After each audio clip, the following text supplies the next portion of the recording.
Hai minasang, kembali lagi bersama saya.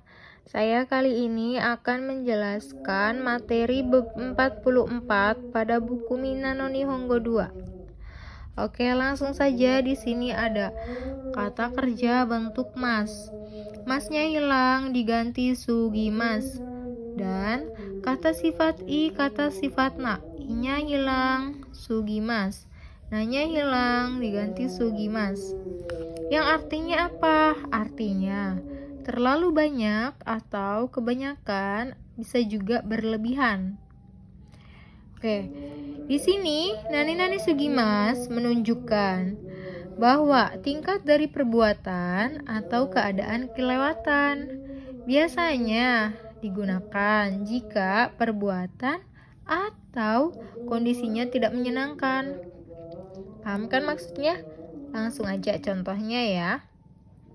Di sini ada gohang o tabe sugimashita. Ini bentuk lampau, jadi ada taknya.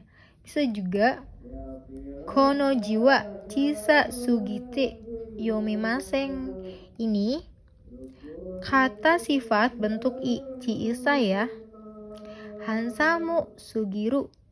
Ini kata sifat bentuk na. Oke, satu-satu ya. Di sini yang pertama, gohang o tabe sugimashita. Telah atau bisa langsung juga ya. Terlalu sugimashita. Telah terlalu. Terlalu. Tabemas dari kata tabemas diubah masnya hilang jadi tabe ditambah sugimas. Tabe sugimashita karena ini bentuk lampau ya. Terlalu banyak makan, terlalu banyak makan. Gohang apa? Gohang itu nasi. Ya, teman-teman, gohang itu nasi. Jadi, terlalu banyak makan nasi. Oke. Yang kedua di sini ada kata sifat i. I-nya hilang ditambah sugite. Kenapa nggak sugimas? Ya karena ini ada komanya, jadi sugite ya. Kono jiwa chisa sugite yomimasen. Nggak mungkin dong kalau kono jiwa chisa sugimas yomimasen. Nggak boleh itu, dame ya. Jadi di sini ada kono jiwa chisa sugite yomimasen. Yomimasen ya. Konoji itu apa? Konoji itu tulisan ini, tulisan ji, tulisan. Kono ini, tulisan ini. Chisa sugite. Chisa dari kata chiisai, i-nya hilang ditambah sugite. Artinya terlalu kecil. Yomimasen, tidak bisa dibaca. Kalau yomimasen tidak dibaca. Ini kan yomimasen ya. Jadi bentuk kebisaan, tapi ini negatif. Yomimasen tidak bisa dibaca. Oke, yang ketiga di sini ada hansamu na. Nanya hilang diganti sugiru. Hansamu sugiru. Terlalu tampan. Terlalu tampan. Oke, yang kedua di sini ada kata kerja bentuk mas. Masnya sama, masih hilang ya. Masnya hilang diganti yasui des, yang artinya yasui itu murah atau mudah. Gampang, sama aja. Nah, yang kedua kata kerja bentuk mas. Masnya hilang diganti nikui des, yang artinya susah atau sulit. Jika kata kerja bentuk mas adalah kata kerja keinginan, nani-nani yasui bermakna bahwa melakukan aksi itu mudah. Karena di sini artinya mudah. Nah, yang kedua, nani-nani nikui. Nikui itu bermakna bahwa aksi itu sulit. Tuh, di sini juga susah atau sulit ya, sama aja. Susah sama sulit itu sama. Langsung saja ke contohnya ya. Kono kabang wa mochiyasui desu. Tas ini mudah dibawa. Kono kabang, tas ini mochimasu. mochimas itu dibawa, yasui itu mudah. Jadi dari sini dulu ya, mudah dibawa. Oke.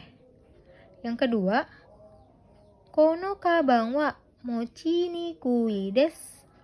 Kono kabang, tas ini ni kui desu, susah atau sulit ya, sulit. Mochi mas, dibawa. Mochi, langsung masnya hilang. Ni kui desu, mochi ni kui desu, tas ini sulit dibawa.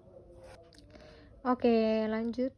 Di sini yang ketiga ada kata benda satu, partikelnya o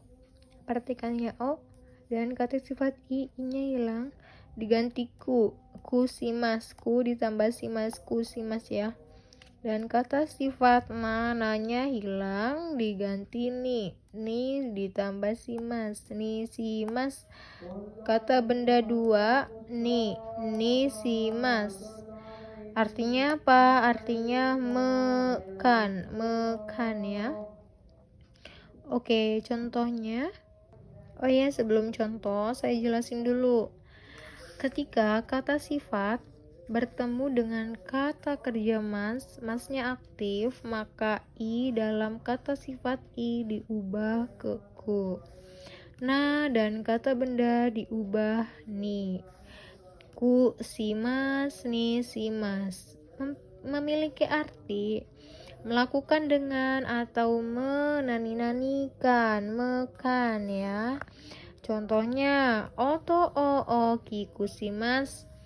Oki dari kata oki i, kata sifat i-nya hilang, langsung ku simas. Oto o oki kusimas, mengeraskan suara. Mekan kan, mengeraskan suara atau membesarkan suara, sama aja. Yang kedua, hea o kirei ni simas, kirei na. Nanya hilang, diganti ni ditambah simas, jadi hea o kirei ni simas, bukan kirei na ni simas, bukan, itu salah. Kirei ni simas, membereskan kamar, mekan kamar. Kirei ni souji simas. Kirei ni sama dari kata sifat na, kirei na. Nanya hilang, diganti ni souji simas. Oke. Kirei ni souji simas artinya apa? Souji simas membereskan. Kirei membereskan dengan bersih. Membereskan dengan bersih. Oh iya, ini juga bisa membersihkan, bisa membereskan ya, sama aja. Oke.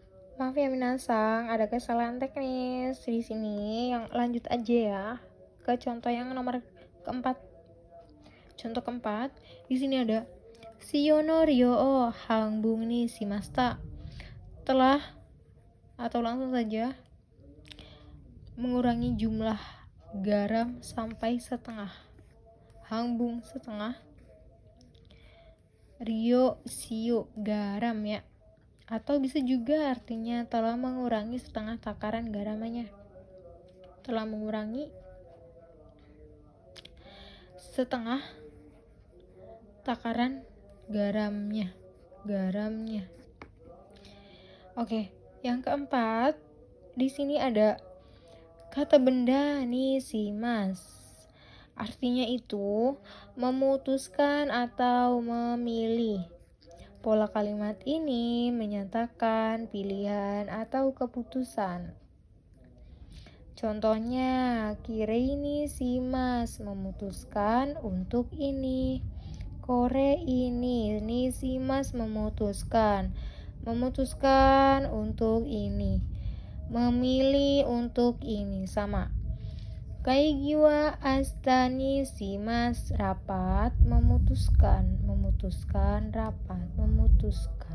rapat. Tapi tidak boleh ya, tidak boleh ini dulu tuh tidak boleh, harus ini dulu. Karena apa? Karena kaigi ini partikelnya wa, jadi harus didahuluin dulu. Oke, lanjut. Kenapa tadi tidak boleh memutuskan rapat? Tidak boleh memutuskan rapat ya karena ini kaigi tuh partikelnya wa ya. Jadi harus didahuluin dulu. Sebelum wa-nya apa? Kaigi rapat memutuskan kaigi rapat memutuskan ya, diadakan besok, atau bisa aja rapat memutuskan besok, rapat memilih besok, sama aja. Kita bisa selipin diadakan, jadi rada nyambung ya. Kaigi wa astani shimasu, rapat memutuskan diadakan besok atau diadakan ya, sama aja. Oke, next.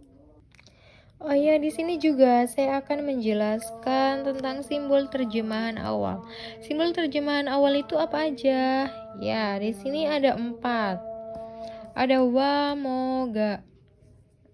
Wa kurungnya kata kerja pasif, kata sifat ya. Dan atau to pengulangan, kutipan.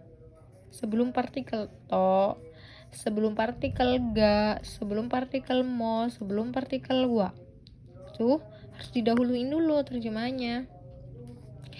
Yang kedua itu ada dari, sampai, sebelum, setelah, kemudian, kata kerja atau dan kata sifat, kata benda, dengan atau mendengarkan. Karena kalau ketika sambil itu harus didahuluin. Sama halnya takaran pelengkap, sangat, paling, dan lain-lain. Ada juga yang terakhir, koma sama titik ya. Jadi kita menerjemahnya harus satu-satu.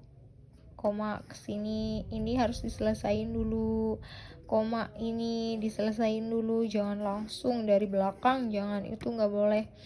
Jadi harus satu-satu ya, dari sini ke sini, sini ke sini, sini ke sini. Kalau ada koma sama titiknya, jadi titik awal, koma. Jadi harus diterjemahin satu-satu, jangan dari belakang, semua itu nggak boleh.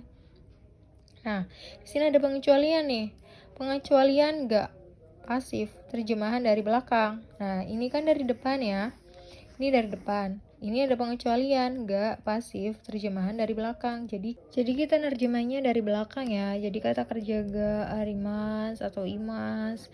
Contohnya kayak sensei ga imas itu apa? Jadi kita nerjemahnya dari belakang. Ada guru, sensei ga imas. Saya nggak tulis di sini ya. Kita cuman nyebutin contohnya, cuman ini aja, suara aja ya. Sensei ga imas itu apa? Sensei ga imas itu dari belakang dulu, imasnya ada, sensei itu guru, jadi ada guru, kayak gitu. Kayak isuga arimas itu apa? Arimasnya ada, kan kita ini dari belakang ya. Arimas ada, isu kursi, jadi ada kursi gitu ya.